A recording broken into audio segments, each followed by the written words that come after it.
bai dawo da su Madina lafiya dan a sake sabon shiri a koma aka sake sabon shirin da aka sa Usama ibn Zaid kuma aka je aka ci nasara.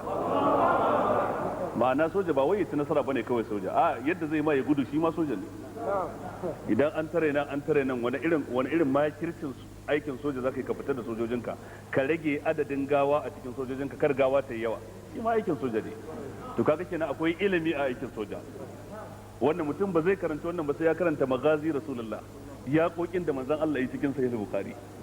Mutum ya karanci yakin Badar, ya karanci Khandaq, ya karanci wato ainihin Hunain, ya karanci wane ne ya haƙoƙi daban-daban, sannan musamman kuma ya zo futuhat da aka yi musamman na lokacin Umar bin Khattab, yadda aka karya daular Farisawa, yadda aka karya daular Romawa. Mutum ya karanci yaya Ghazwatul Qadisiyya, wani irin karan batta aka yi a wajen. Akwai wani kwamandan soja ina jin ko a Syria ko a Egypt wannan yakin ya dauka gashi dama soja ne na zamani ya fitar da littafi guda akai Harbul Qadisiyya. Mutum zai sha mamaki in ya karanta wannan. Duk sojoji yanzu sai sun zama almajiranka in ka karanta wannan. Amma illar ku kuna karanta hadisi ne don neman tabaruki ba don ai aiki da shi ba. Allah rufa mana asiri.